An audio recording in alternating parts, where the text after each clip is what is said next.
Welcome back to Getting Past the Premium, everyone. We're excited for today's episode in which we're bringing back on Andy Bassett, president of Ellerbrock-Norris, to talk through the 10 impact areas of risk that exist in any of our clients' businesses. As an advisor, it's really important that we understand what those risk areas are so that we can help clients understand where they sit on that risk profile. So enjoy the episode and we'll talk soon. Welcome to the Getting Past the Premium podcast. All right, Andy. What's up? Welcome back. It's good to be back. Yeah. It was fun last time. Should be fun this time. Yeah, happy to have you back on. So, absolutely. What's the drink of the day? Well, so we're shooting this on a Monday. Yeah. I think it's just recovery mode. So it's good old water right out of the refrigerator. So, fridge water. Fridge water. This is great. Cheers. All right, yeah. I made Manhattans last time. So they were phenomenal, by the way. I promise you that next time that I'm a guest, we will not have water. We will have something much more interesting. Yeah. I'm not even mad about it. So. Right. Well, yeah, I'm looking forward to today. I know, the plan was just to have kind of a continuation of the conversation we had last time, which was centered around how Ellerbrock-Norris has made the transition from more of the transactional, product-based way of doing business, if you will, to more of the holistic, advisory-based model that you operate in today. So we'd like to learn a little bit more about that and see where it takes us. So yeah, it'll be fun, and it's been fun to listen to the other episodes that have been shot on here and just the perspectives.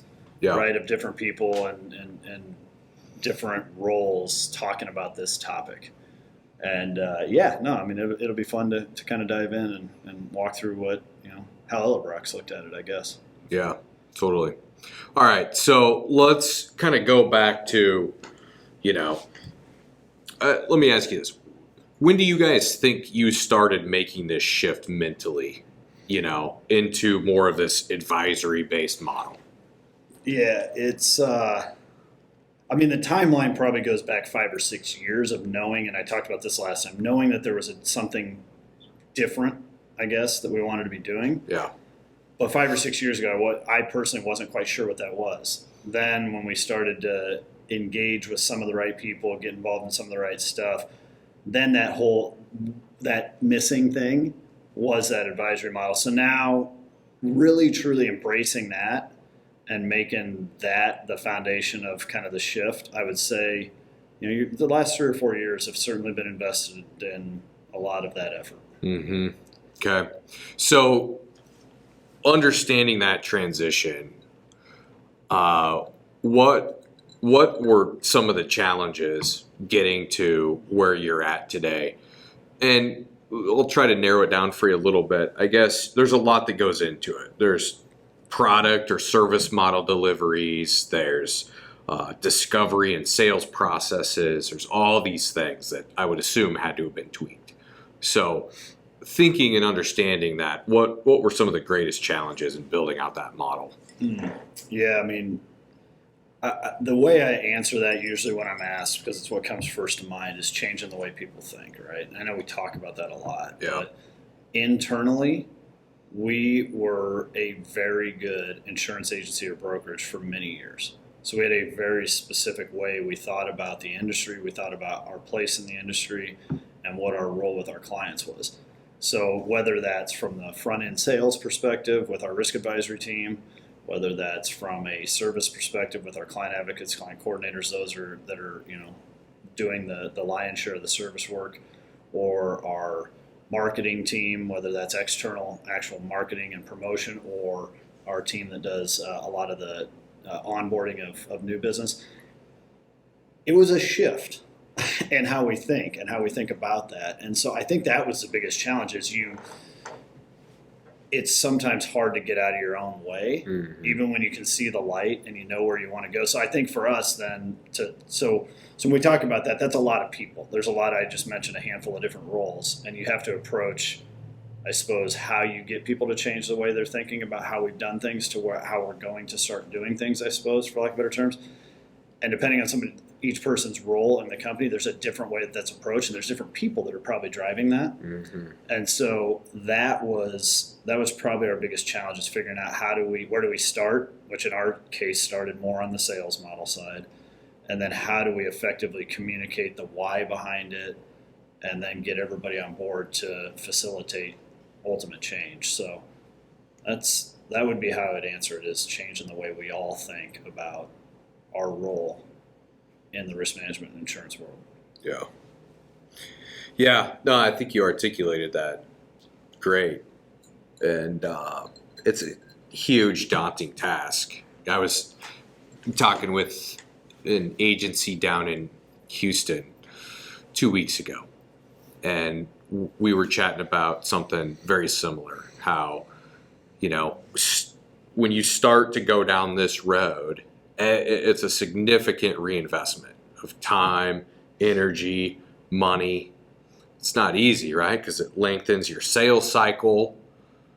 Going in and talking to somebody holistically about risk and bringing strategic advisory services is completely different than selling a product on an X date. So, they were spending quite a bit more in cash making this leap to this advisory model.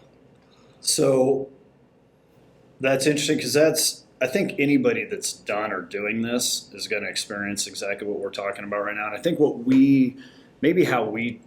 one of the ways that I think we were pretty effective in addressing that was starting to define, like, what is it that we can be helping our clients with as an advisor. Mm-hmm. And because it's broad. I mean, you think, oh my goodness, this holistic advisor model, you know, and you tell that to a team of people that's been operating under one model, like, that's a big, what's that mean? You know, that's a big thought. And so what we did at Ellerbrock is we really started to hone in on what are those very specific areas. And we have what we call the 10 impact areas of risk that at least for our business clients primarily, that we can focus in on. And it's pretty clearly defined that there are these 10 areas that most businesses probably need some level of advisory work in. And we at Ellerbrock can facilitate at least being able to have and lead those conversations. And in many cases, we can deliver direct solutions as well. Some we cannot. Some we still reach out to other relationships, other advisors to help facilitate that. But that was it for us, was clearly defining those 10 impact areas of risk. And then having been an insurance agency or brokerage, that's one of the 10. You know, there's 9 others that we've identified, defined, and are engaged in. And so I think that helped a lot as our team starts to say, oh yeah, I get that. I get where we can help in safety with this client, or I get where the attraction and retention of employees and how benefits play a role in that we can help, or the perpetuation planning for the ownership group. I get it. We can bring solutions there. So I think that was successful. Yeah, I agree.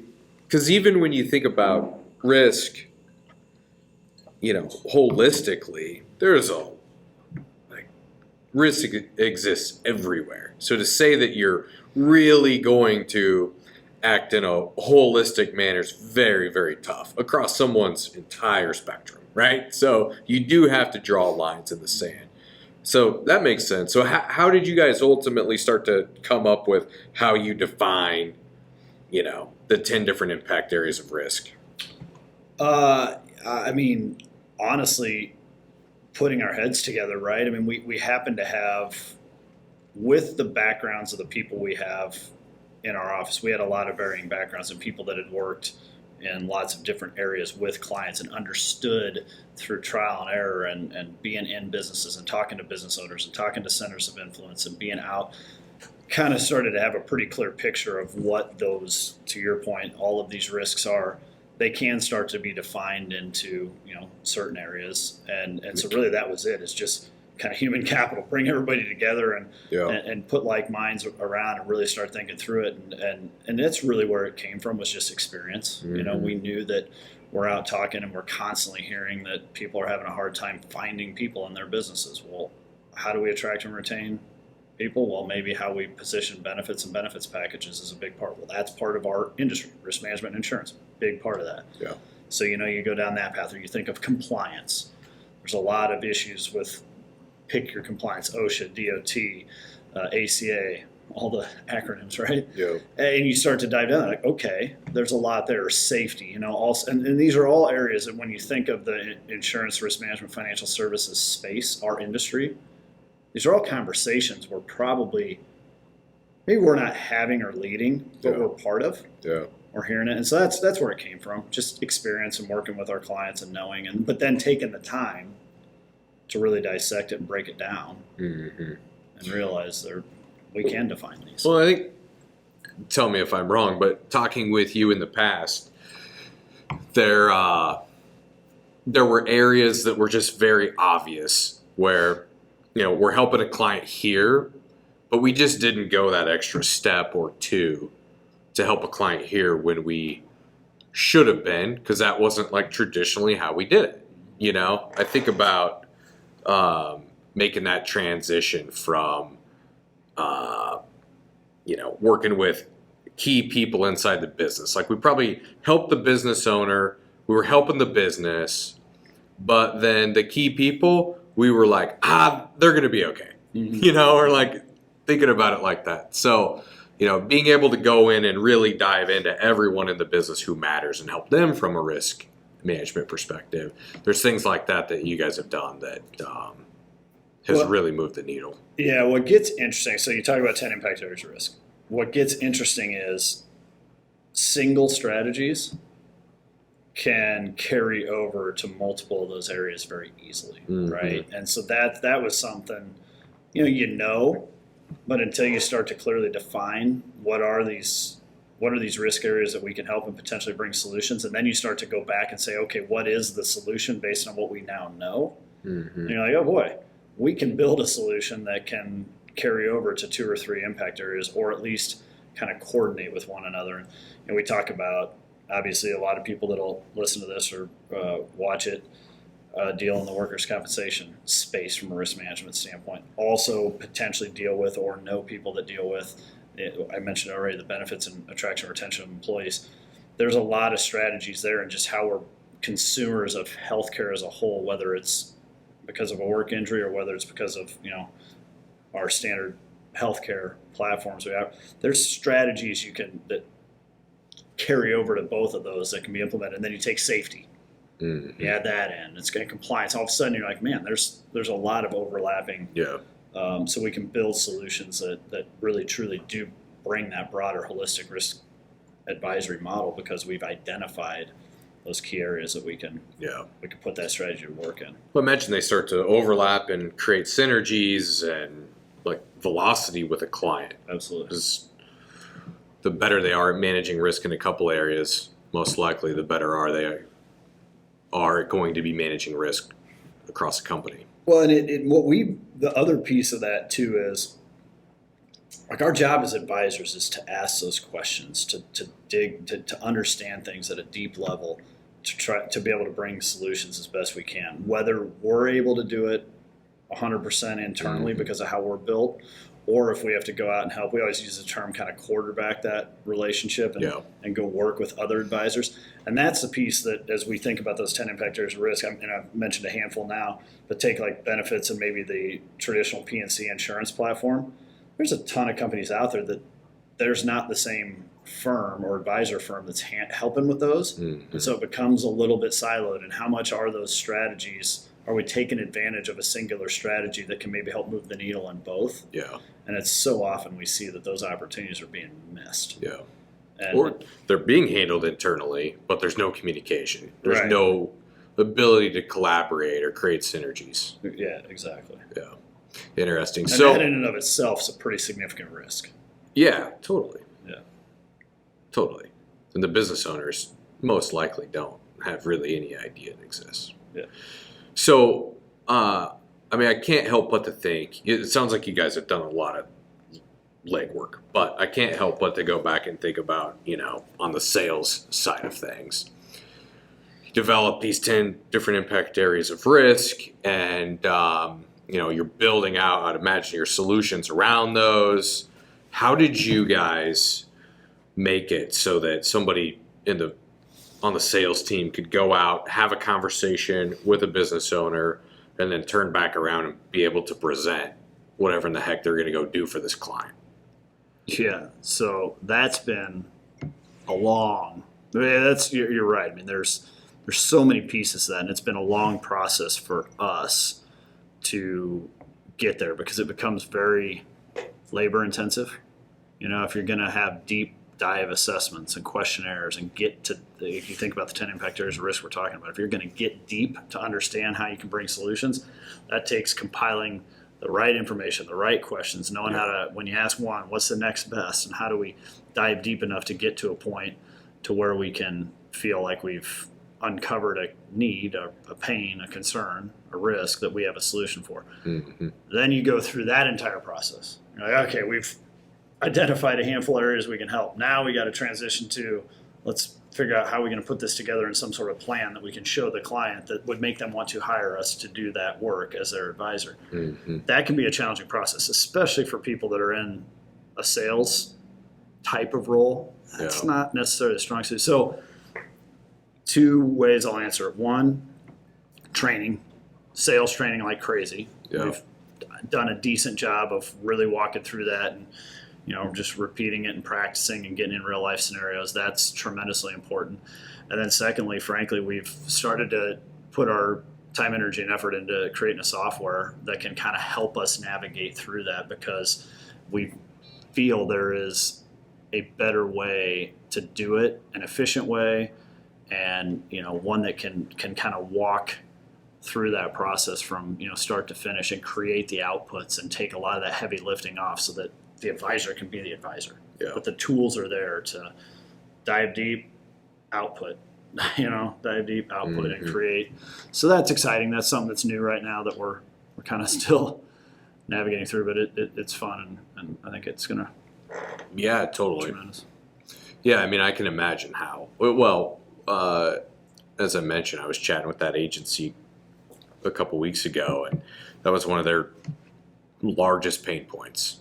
I think we were having a specific conversation around a return to work program, and I was asking them some questions about what they do, and they said, well, we've got a guy internally who specializes in it, and we'd probably bring him up to speed on the case and have him come in and help to present and whatnot. And so I said, okay, well, is that solution like in some sort of template that your team can just, pop into a presentation to go out and walk through with a prospect? And they're like, absolutely not.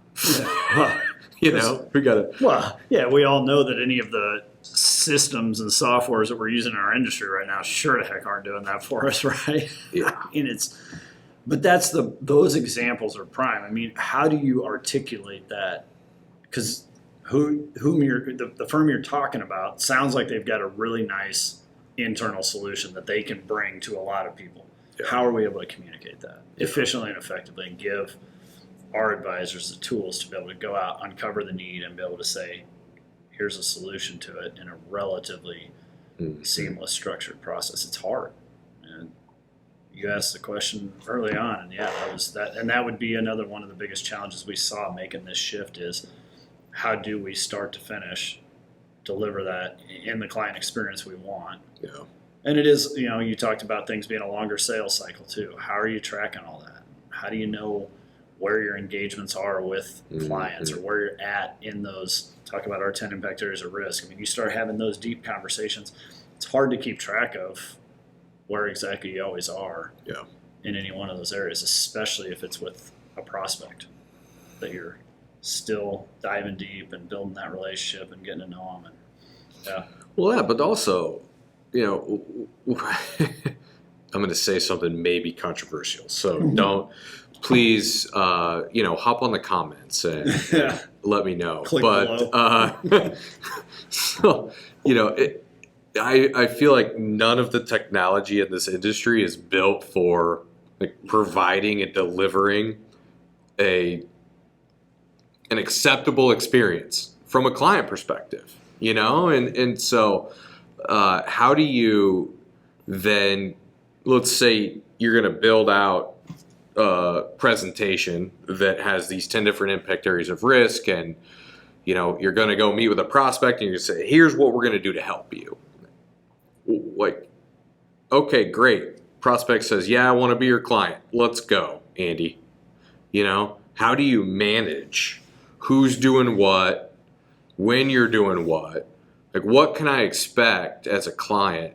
And you can't keep track of that in today's AMS systems. No, that's exactly right. And I think that anybody that watches that and is watching this part of it is, I guarantee you they're shaking their head right now, because that's 100% right. And I don't know why, honestly, that there isn't some sort of better solution. There's very nice policy housing software. Yeah, I mean, really, right? It is. But that's exactly right. So that is a big part of what we've kind of made it a mission to figure out how do we make that better, because there isn't, unfortunately, at most agencies and brokers' fingertips right now. There isn't a real good solution for it. So most are finding themselves having to figure out, how do we do this in a very manual, probably labor intensive, probably not exactly easily retrievable or very well updated and manner, because they're doing it in whatever they're doing, some sort of Excel docs or Word docs, or trying to manipulate some sort of attachment system in their agency management system or activities or whatever they are. And so, yeah, no, it's a heck of a problem, because that makes that can break the whole thing down. Yeah. You can have the best sales model, sales strategy, sales training, message, everything on the front end. Yeah. And then if you plug it all into what the resources and tools you have on the back end, and you can't deliver, it all breaks down. Yeah. And that goes back to one thing I said from the very beginning is change the way people think. Yeah. It's not just the sales team. Now the service model has to match it. Yeah. And it takes our people, our tools, our systems, everything starting to align with that. Well, the good news is it won't ever even get there, because from our research, the sales guys could do everything right, but they're going to sit back in front of their computer and pull up Word, and it's not going to get done. Yeah, right. So that is a true statement. Yeah. But no, I mean, that's, I know we're probably getting close to time on the GPP here, but that would be it. You asked in the beginning, how long? We have spent a good part of the last 3 or 4 years trying to work our way through all of these things. Yeah. Sometimes it feels like you're moving at a snail's pace. Sometimes it feels like things are moving pretty good and pretty quick. But when you look back over it, we always kind of use the analogy, it's like moving a ship. Mm-hmm. It is. So going back to the whole change the way people think, and at the end of the day, we're trying to change the way an entire industry thinks. Yeah. It's not really very easy to do, but I feel like trust me, we fail plenty through this, right? Yeah. But I feel like we're making some pretty good strides moving that way, and my hope is that we can help kind of the greater industry. Well, that's why we're doing what we're doing, right? Yep. Is on the podcast is get the word out, and the whole point is, let's band together and do it the right way. I mean, Dan Allison, I think he said it on when you guys had him on. What we do is so important. Yeah. What our industry does is so important. And if we can do it right, if we can do it better, and if we can do it in that broader advisory capacity, we can do a lot of really good things for a lot of people. So, bingo. Well, let's end on that. It's great having you, Andy. Yeah, always a pleasure. Next time we'll be slightly more excited. We'll make up for it, but yeah, maybe we'll schedule these on Fridays too, just so we're not trying to recover from a nice hot weekend in Nebraska. Yeah, I know. We only get so many of them. All right, man. Take care. Yep.